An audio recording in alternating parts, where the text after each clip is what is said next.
পুৰলৈ লৈ গৈছো হাসিনু আছে আমাৰ সৈতে হাসিনুৰ লখিমপুৰত এতিয়া বিদ্ৰোহ সন্মুখীন হৈছে কংগ্ৰেছ প্ৰাৰ্থীগৰাকী হাসিনুৰ আপোনাৰ কাষলৈ আহিছো বিস্ফোৰক অভিযোগ আহিছে হাসিনুৰ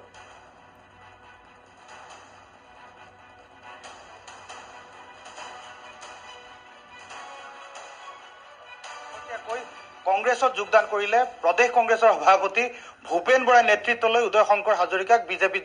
কংগ্ৰেছত যোগদান কৰাইছে আৰু প্ৰদেশ কংগ্ৰেছৰ সভাপতিগৰাকীয়ে প্ৰথম চৰ্ত দিছিলে উদয় শংকৰ হাজৰিকাক যে যদি যোগদান কৰে লোকসভা নিৰ্বাচনৰ টিকট প্ৰদান কৰা হ'ব কংগ্ৰেছৰ বহু কেইগৰাকী প্ৰাৰ্থিত্ব প্ৰত্যাশী আছিল আৰু যি কেইগৰাকী প্ৰাৰ্থীৰ নাম চৰ্চাত আছিল ৰাণী নৰক আছিল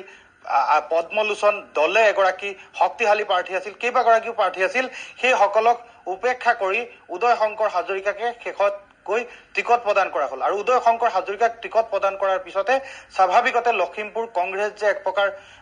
কেইবাটাও ভাগত বিভক্ত হৈছে সেই কথা এক প্ৰকাৰ স্পষ্ট হৈ পৰিছে উদয় শংকৰ হাজৰিকাৰ টিকট লাভ কৰাৰ পিছতে ৰাণী নৰক পন্থী যিসকল কংগ্ৰেছী আছে বিশেষকৈ ভৰত নৰকে পদত্যাগ কৰিছে কংগ্ৰেছৰ পৰা সমান্তৰালভাৱে যদি চোৱা যায় ৰাণী নৰক বা ভৰত নৰক পন্থী যিসকল কংগ্ৰেছী আছিল তেওঁলোকে কোনো কাৰণতে 1% উদয় শংকৰ হাজৰিকাক সহযোগ কৰা নাই আনহাতেদি যদি চোৱা যায় উদয় শংকৰ হাজৰিকাই কংগ্ৰেছত যোগদান কৰিছে তেওঁ বহু ঠাইত সাধাৰণ লোকসকলক কংগ্ৰেছ কৰ্মীসকলক এতিয়ালৈকে তেওঁ পৰিচয় দি থাকিবলগীয়া হৈছে যে মই কংগ্ৰেছৰ এইবাৰ প্ৰাৰ্থী বহু ঠাইত তেওঁ বৰ্ধিত কাৰ্যনিৰ্বাহক সভাই কৰি থাকিবলগীয়া হৈছে যি সময়ত নেকি প্ৰধান বৰুৱা নিৰ্বাচনী প্ৰচাৰৰ ক্ষেত্ৰত বহু আগৰ পৰা যথেষ্ট পৰিমাণে প্ৰচাৰৰ ক্ষেত্ৰত আগবাঢ়িছে তেনে মুহূৰ্তত যদি চোৱা যায় উদয় শংকৰ হাজৰিকা ইয়াত প্ৰাৰ্থিত্ব লাভ কৰাৰ পিছত যিগৰাকী কেশৱ নাথৰ দেখা গৈছে কেশৱ নাথ উদয় শংকৰ হাজৰিকাৰ একেবাৰে ঘনিষ্ঠ আছিল আৰু উদয় শংকৰ হাজৰিকাৰ পাৰ্চনেল এছিষ্টেণ্ট হিচাপে কাম কৰিছিল এইগৰাকী কেশৱ নাথে যিমান প্লেনিং আছিল উদয় শংকৰ হাজৰিকাই ক'ত প্ৰগ্ৰেম কৰিব কেনেকে কৰিব ছাতুৰ নিচিনাকে ঘূৰি ফুৰিছিল আৰু উদয় শংকৰ হাজৰিকাৰ লগত তেখেতৰ শেহতীয়াকে যি কেশৱ নাথে অভিযোগ কৰিছে যে বহু কোটি টকাৰ লেনা দেনা হৈছে ভূপেন বৰাই প্ৰদেশ কংগ্ৰেছৰ সভাপতিগৰাকীয়ে 1 কোটিৰো অধিক টকা ধন লৈ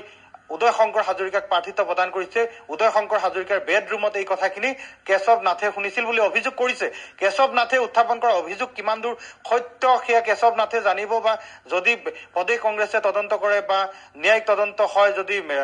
গোচৰ দিয়ে কংগ্ৰেছে যি প্ৰাৰ্থিত্ব কেন্দ্ৰিক যি ধনৰ লেনা দেনা এই বিষয়টোক লৈ সেই তদন্ত পৰ্যায়ত কি আহে সেইটো পিছৰ কথা কিন্তু কেশৱ নাথে খুব গুৰুতৰ অভিযোগ উত্থাপন কৰি কৈছে যে প্ৰায় কোটিৰ ঘৰত লেনা দেনা হৈছে লেনা দেনা হোৱাৰ পিছত এই টিকটটো প্ৰদান কৰা হৈছে কেশৱ নাথে খুব গুৰুতৰ অভিযোগ কৰিছে যে উদয় শংকৰ হাজৰিকাই ধনৰ বিনিময়ত ইয়াত প্ৰাৰ্থিত্ব যেনেধৰণে লৈছে আনহাতে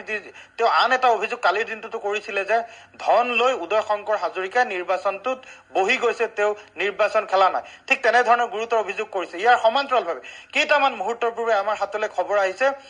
পদ্মলোচন পেগু প্ৰদেশ কংগ্ৰেছৰ সাধাৰণ সম্পাদক ঢকুৱাখানাত যোৱা বিধানসভা নিৰ্বাচনত তেওঁ প্ৰতিদ্বন্দ্বিতা কৰিছিল কংগ্ৰেছৰ টিকটত কংগ্ৰেছৰ এগৰাকী শক্তিশালী মিচিং সম্প্ৰদায়ৰ নেতা পদ্মলোচন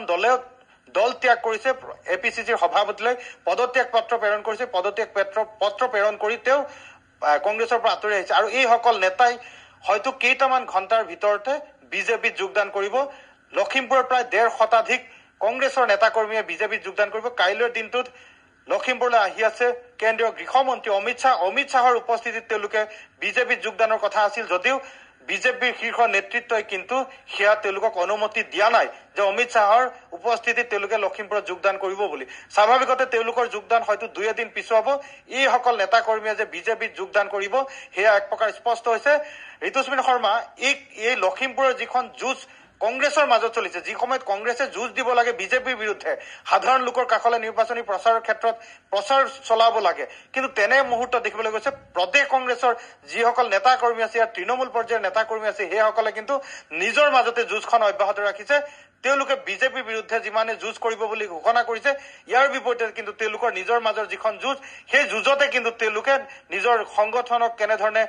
আগবঢ়াই লৈ যাব লাগে সাধাৰণ লোকসকলৰ কাষলৈ কেনেধৰণে লৈ যাব লাগে সেই ক্ষেত্ৰত কিন্তু যথেষ্ট পৰিমাণে পিছ পৰি আছে স্বাভাৱিকতে লখিমপুৰ আসনখনক লৈ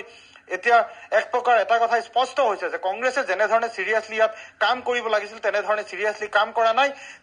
তেওঁলোকৰ এনে দুৰ্বলতা খামখেয়ালি নেতৃত্বৰ মাজত তেনেধৰণৰ খামখেয়ালি হৈছে কংগ্ৰেছৰ শীৰ্ষ নেতৃত্বই ধনৰ লেনাদেনা সঁচাকে কৰিছে নেকি এইসমূহ কিন্তু সাধাৰণ তৃণমূল কৰ্মীৰ মাজলৈ গৈছে সাধাৰণ তৃণমূল কৰ্মী যিসকল কংগ্ৰেছৰ আছে তেওঁলোকৰ মনোবল ভাঙিছে আৰু তেওঁলোকৰ বহুতে আমাৰ লগত কথা পাতিছে যে তেওঁলোকৰ মনোবল একেবাৰে ভাঙি গৈছে যিগৰাকী উদয় শংকৰ হাজৰিকাৰ প্ৰাৰ্থিত্বক লৈ বহু লোকে যেনেধৰণে ভাবিছিলে যে নতুন মুখ আহিছে নতুন মুখক প্ৰাধান্য দিব আকোৱালি ল'ব ঠিক তেনেধৰণে কংগ্ৰেছৰ নেতাকৰ্মীৰ মাজত কিন্তু এতিয়া বিৰাট অসন্তোষ দেখিবলৈ পোৱা গৈছে যাৰ ফল কিন্তু এই কংগ্ৰেছ দলটোৱে কিন্তু এইবাৰ লোকসভা নিৰ্বাচনত আন প্ৰান্তৰ লগতে লখিমপুৰতো ভুগিব হয় হাছিনুৰ ধন্যবাদ জনাইছো